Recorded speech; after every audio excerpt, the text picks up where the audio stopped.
在开始我们第一场的论文发表，下面就有请慧明法师为我们主持。今天这三位讲的算是在一个有些历史的脉络、人物或者经典的比较的脉络，为我们这次研讨会做开场，我想这是一个很好的一个安排了哈。那底下我们就依次先请陈教授开始。华严宗创宗立教以来，它在中国的佛教或者佛学体系里面很特殊的一个特点，就是它的综合性、它的宗旨、它的源。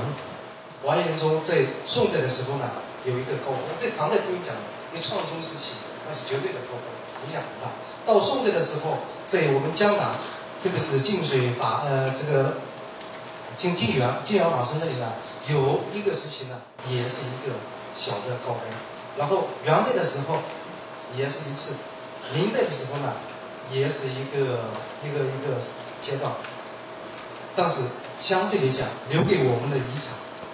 我们如果去总结的话，都可以看到离不开唐代华严创造祖师留给我们的这个教学上的内容，华严的典籍，华严的人才。那我们再看华严在当今的社会里面应该发挥，或者说如何才能发挥自己的这个重要的作用。但是我们得承认，太虚大师是中国近代佛教史上影响最大的，也最为深远的一位非常卓越的，可以上批诸代祖师的一位大法师。我就觉得程颐大和尚的这个伟大之处就在这里。他是属于老派僧人出家的，但是呢，他对太虚大师的思想非常的欣赏。他和太虚大师有缘，曾经在一起过，还要报道过太虚大师的许多活动。那么，我就觉得呢，就是华严宗原来他不讲这个人间佛教这一块，那么程颐老和尚呢，把华严宗思想和太虚大师提出的这个人间佛教发展理念，很巧妙的融汇在一起，这就是一个创造。华严真的很大，刚刚什么排队，大家可以想得到这个大好。好，在法藏他们在解释华严的大，用10个角度，10个只是略提而已，就是所谓见大、心大、行大、悟大、因大、果大、体大、用大、教大、义大，反正结论都很大。因为境很大，所以我们的心因此境来发起菩提，那么我们的心也就是无量无边的大，所以境大的话，心就大。是在广而学义的序论序言本书一开始就这样定义：妙者不可思议，不可思议。在遍过整个华严经都在讲不可思议的发菩提心的功德无量无边，不可思议；菩萨的业行无量无边，不可思议；乃至菩萨的大业无量无边，不可思议。那从前面的一个大方广华华严经的经题，还有妙法莲的经，我们可以看出，不管是大还是妙，基本都显示的不可思议，不可思议。那天台宗、华严宗也都用史来表达，那华严的史就象征了一个从统无尽的法界。那华经的话，就以莲花来表达这种法法皆妙。就是一个很好的交流机会了哈。不然的话，因为其实都有文章，平常在各个地方都可以看得到。不过，办个研讨会运用很多的资源把大家集合在一起，就面对面的这个交流，我想机会很难得。当代的这个佛教的学术界一直呼吁佛教是文化，佛教是传统文化的有机部分。现在呼吁佛教开始很强盛了，佛教变成什么？佛教本身了。华严思想呢，是太虚大师即便想绕过去，他也绕不过去的。就是说，他即使再不想重视，他也不得不重视的一种思想而已，对吧？有这样的一种方法来凸显这个华严宗的重要性。华严的话，它是诸经之王，象征的是教法之根本，就好像罗出儒啊，众教是顿教是众教之首，它代表一个有点根本的那个意涵。刘教授，还有几位的来宾同学们，大家好。我们现在是下午的第一场开始。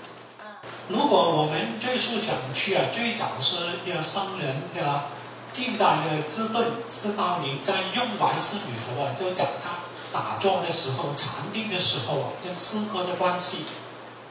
言语标榜以盛唐诗是最高的，盛唐诗是透彻之物，盛唐诗是妙物，是第一义之物，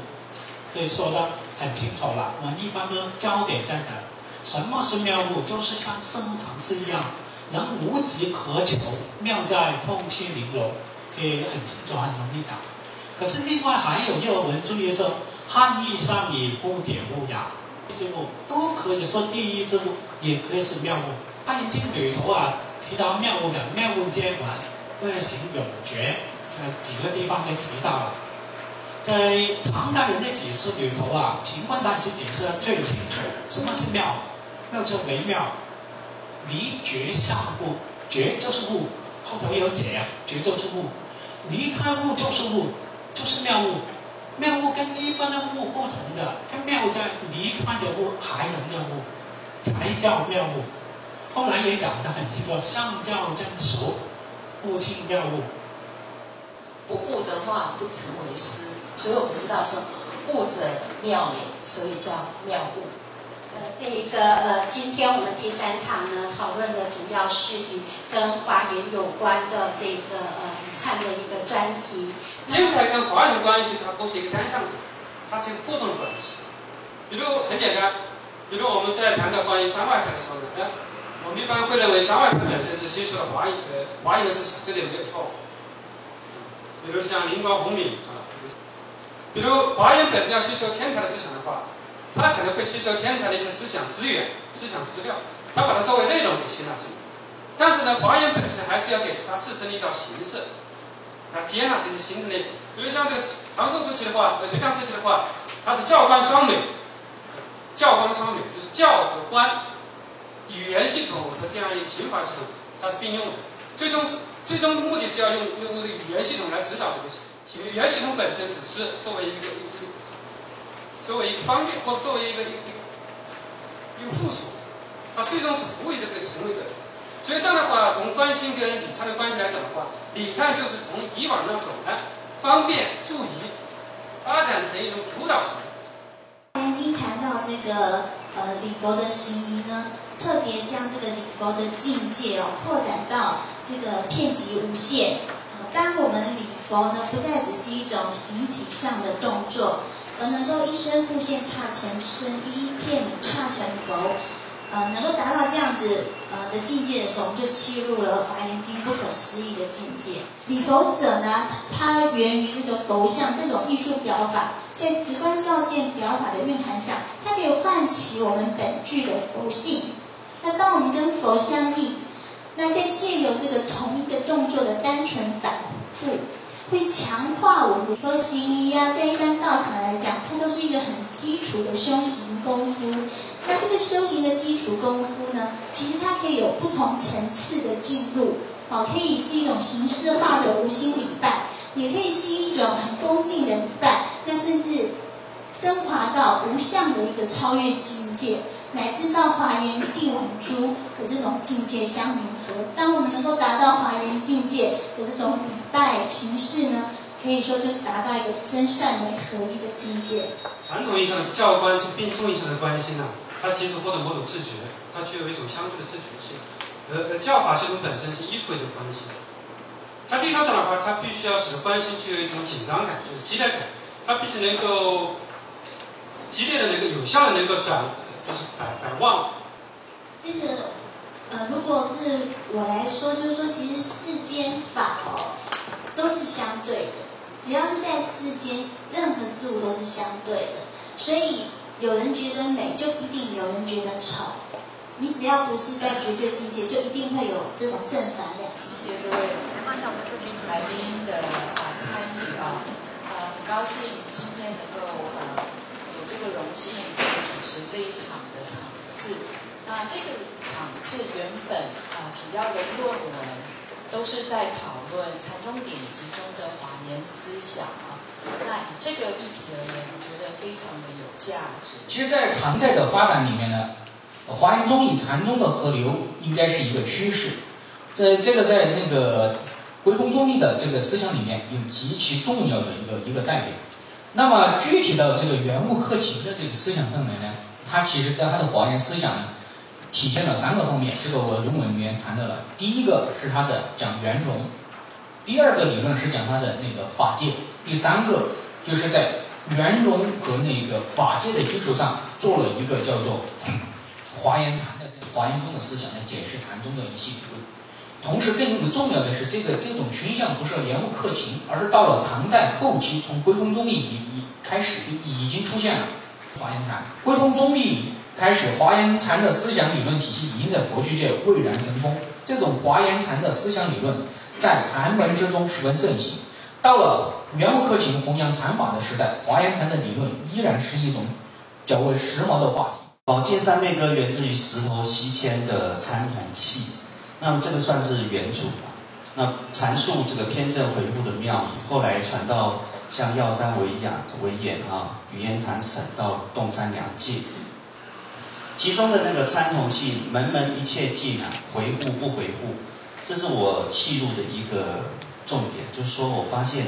他们用了华严的思想、圆融无碍的思想来解释禅宗的某些境界，这个万法之间的融合。